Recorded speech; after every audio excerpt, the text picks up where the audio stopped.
era una ofensa capital. Y sin embargo lo hizo. La pena para ese pecado era la pena de muerte y Dios la ejecutó. Así de fácil. Ahora, a pesar de que podemos entender que Nadab y Abiú eran culpables, a pesar de que podamos entender que también Usa lo era, a pesar de que estemos conscientes de la violación flagrante de la ley de Dios por parte de estas personas, sin embargo, lo repentino de la ejecución generalmente nos toma por sorpresa y nos impacta y nos ofende. Y hay una razón para ello, para ofendernos. Estamos tan acostumbrados, hermanos, a la gracia de Dios que la damos por sentada. Es decir, lo usual es que Dios sea indulgente. Dios es sufrido. Dios es paciente. La verdad es que en realidad Dios es lento para la ira.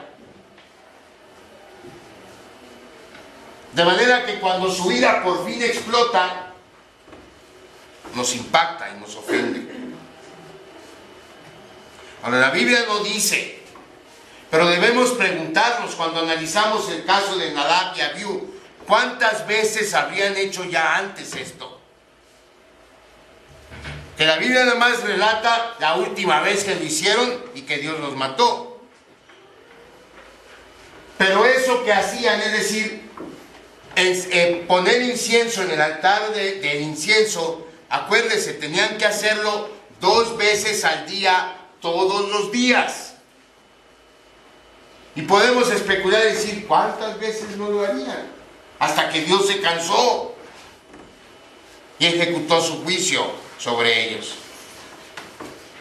Y el caso de Usa es peor,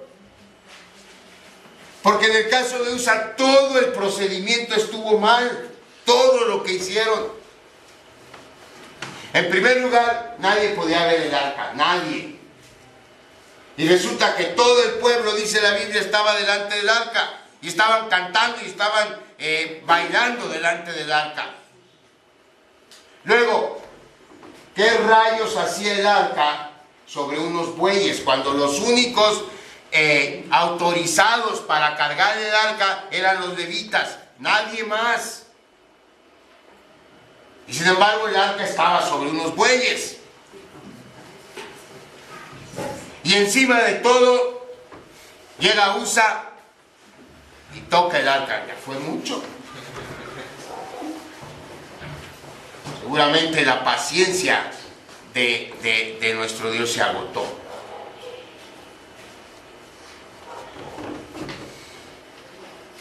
Así que si somos realistas, más de uno se debió haber muerto ese día. Pero ¿cuál es nuestra razón? ¿O cuál es nuestra actitud hacia Dios? Somos rápidos para juzgarlo. Somos rápidos para vociferar que el título de juez de la tierra le queda grande. Porque pasan cosas como la de los hijos de Aarón, o la de Usa, o lo que pasó en Filipinas. Cuando nos ponemos así de impertinentes, se nos olvidan 4 conceptos bíblicos que tienen una importancia vital. Y esos 4 conceptos bíblicos son la santidad de Dios, la justicia de Dios, el pecado nuestro y la gracia. Hermanos, Dios es santo. Amén. El pecado que cometemos, cualquiera que sea, ofende la santidad de Dios. ¿Por qué lo ofende? Porque como seres humanos nos fue dado el privilegio de llevar la imagen de Dios. Nosotros portamos la imagen de Dios. De manera que al pecar le estamos diciendo a la creación, Dios es un mentiroso. Porque si yo llevo la imagen de Dios y yo digo mentiras, pues entonces Dios es un mentiroso. Dios es un adúltero. Dios es un ladrón. Dios es un maldiciente. Eso por un lado. Por el otro lado, cuando nosotros pecamos, le estamos diciendo a Dios, el pecado te ofende, ¿sabes qué? Me vale. Me vale que te ofenda, tú no me vas a decir qué hacer o no hacer. Yo hago lo que creo que está bien y a mí nadie me dice qué hacer. Eso hacemos. Y no es de ahorita. Mire cómo lo pone el salmista. Salmos 2, versículos del 1 al 3. ¿Por qué se amotinan las gentes?, pregunta el salmista, y los pueblos piensan cosas vanas. Se levantarán los reyes de la tierra y príncipes consultarán unidos contra Jehová y contra su ungido, diciendo que rompamos sus ligaduras y echemos de nosotros sus cuerdas. Es decir, vamos a liberarnos de Dios. Que Dios no nos diga qué tenemos que hacer o dejar de hacer. Vamos a hacer lo que nuestra santa voluntad nos diga. Esa es la actitud. Ahora, la reacción de Dios contra el pecado es aplicar su justicia, y lo justo es que Dios castigue el pecado. Pero lo sorprendente es que Dios no siempre actúa con justicia en relación a nuestros pecados. Actúa con misericordia. Y la misericordia no es justicia, hermanos, porque justicia es recibir lo que nuestros actos merecen. Y si nuestros actos son pecaminosos y ofenden a Dios, lo que merecemos, de acuerdo a Ezequiel, es la muerte, porque Ezequiel es muy claro al decir, el alma que pecare, ¿qué? Esa morirá. Y sin embargo, la mayoría de los pecadores seguimos vivos, a pesar de que a cada momento pecamos. Y lo más triste es que en vez de reflexionar que la paciencia de Dios tiene como propósito el guiarnos al arrepentimiento, el propósito de la paciencia de Dios es darnos tiempo para arrepentirnos y ser redimidos. En lugar de sacar provecho de su paciencia y venir a Él en busca de perdón, usamos esa gracia para ser cada vez más audaces en nuestros pecados. Al cabo no pasa nada. Al cabo Dios no me hace nada. Yo me he cansado de pecar, me va hasta mejor. Y nos volvemos contumaces. Y nos engañamos a nosotros mismos pensando una de dos cosas: o que a Dios no le importa, o que Dios no tiene el poder para castigarnos. Y esa es la mayor tontería, perdón, hermanos, pero esa es la mayor tontería que alguien puede cometer. Pensar que nos vamos a salir con la nuestra. En el tiempo del Señor Jesús, algunas personas se acercaron para Él a Él para platicarle casos similares a la noticia que pasó esta semana, y eso que leímos en Lucas 3. Unos galileos le platicaron a Jesús: fíjate que Pilato mezcló la sangre de unos galileos con la sangre del altar, es decir, los ejecutó en el altar. Y después le dijeron: y 18 galileos se murieron en una torre, los aplastó. ¿Qué pasó ahí? ¿Dónde estaba Dios? Pero eso pensamos. Y el asunto en discusión era precisamente ese: ¿dónde estaba Dios? ¿Cómo pudo permitir Dios que pasara algo así? Implícitamente estaba la pregunta: ¿cómo Dios permite que gente inocente sufra? Y si Dios permite que gente inocente sufra, entonces ¿qué tan justo es Dios? Y yo creo que los que le preguntaron eso al Señor esperaban que el Señor se apenara y les dijera: sí, ¿sabes qué? Qué pena contigo. Qué pena.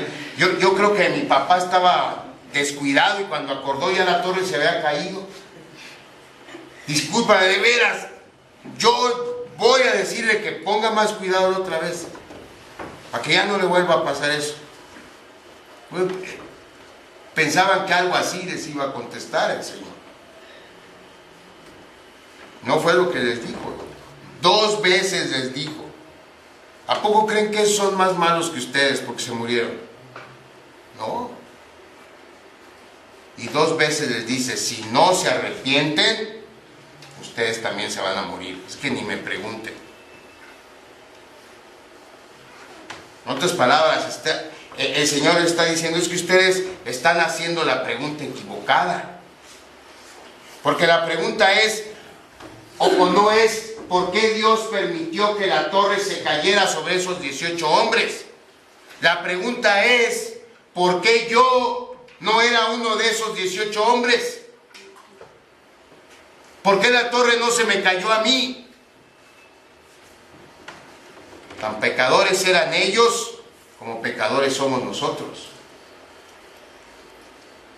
Tan imperfectas eran la gente de las Filipinas como las víctimas de los huracanes que nos pegaron hace meses juntos aquí en México, como imperfectos somos usted y yo, hermano. La diferencia es que a usted y a mí Dios nos está dando la oportunidad de arrepentirnos. Esa es la diferencia. Dios nos ofrece la gracia del perdón. Y a veces pensamos erróneamente que la gracia de Dios es infinita, cuando no hay ninguna base bíblica que apoye esa suposición.